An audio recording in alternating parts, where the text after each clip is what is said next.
राष्ट्रीय स्वयंसेवक संघ वह संगठन है जो कहीं अस्तित्व में ही नहीं है, गोपनीय संगठन है। और गोपनीय संगठन का काम क्या होता है? उनका काम ही है अपने आप को चर्चा में बनाए रखना, और चर्चा में बनाए रखना ही नहीं, जो उनका मकसद है कि हम पूरा का पूरा एकाधिपत्य उनका हम अपना आप स्थापित करके रखें। तो ये उनका वही प्रयास है। अगर आप संवैधानिक तरीके से संविधान पर अगर आप बात करते हैं तो आप संवैधानिक तरीके से सामने आइए, आप पहले आप अपने आप को संविधान के ढांचे में लाइए। लेकिन नहीं था, वो काम तो नहीं करेंगे, वो न तो अपना रजिस्ट्रेशन कराएंगे, न तो अपने संगठन के बारे में एक कोई सूचना देंगे, लेकिन साहब हस्तक्षेप हर जगह करेंगे।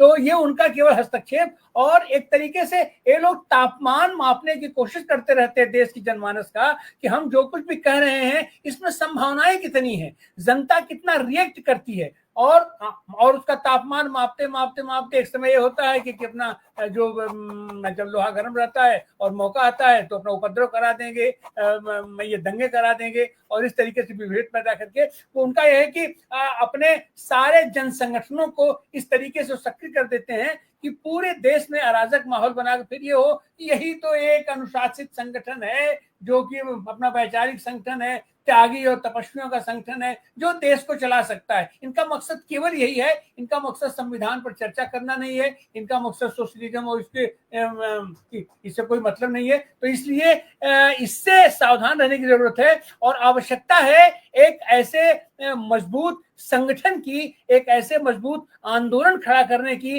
वैचारिक धारदार आंदोलन खड़ा करने की जरूरत है, जो इन सारे लोगों को परास्त करके और जो हमारे संविधान की मूल भावना है उसकी रक्षा करते हुए असली जो थे लोक कल्याणकारी राज्य की स्थापना, लोक कल्याणकारी राज्य बनाना, जिसको आपने इतर कर दिया, चाहे ये संविधान में कोई शब्द रहे या न रहे, लेकिन जो उसकी मूल भावना है उस मूल भावना को ही आप बता दे रहे हो।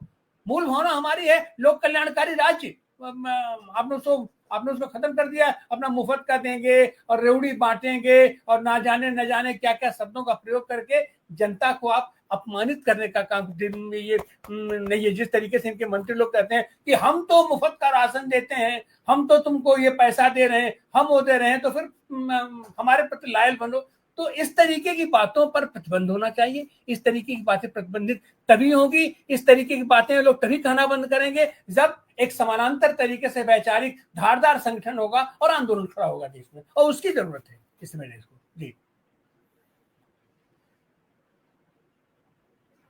बहुत बहुत शुक्रिया आपका तिवारी जी। असल में टेम्परेचर तो लोगों ने बता दिया। टेम्परेचर जब पूरे देश में ये एक तरीके की हवा चल गई कि ये संविधान बदलेंगे, लोकतंत्र को खत्म करना चाहते हैं, तो 400 की जगह पे 240 पे आ गए। टेम्परेचर तो लोगों ने बता दिया इनको।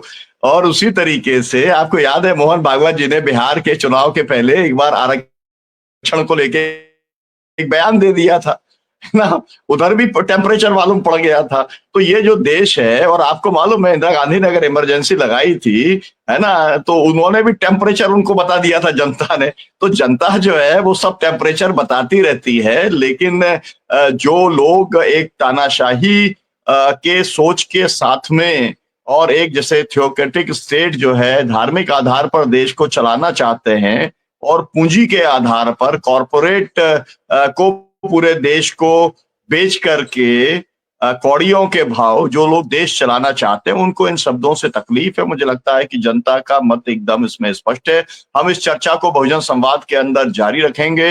यात्रा के अंदर होने के बावजूद जस्टिस कोलसे पाटिल साहब ने समय दिया, सुनील कदम जी ने समय दिया, और खालिक साहब ने समय दिया। तिवारी जी ने बहुत बहुत शुक्रिया आप सबका। ये हमारी चर्चा बहुत जारी रहेगी, और दर्शकों से अनुरोध कि आप इस चर्चा को आगे ले जाने के लिए इस बहुजन संवाद के इसको शेयर आप करें, ताकि लोगों तक ये डिबेट पहुंचे, क्योंकि फाइनल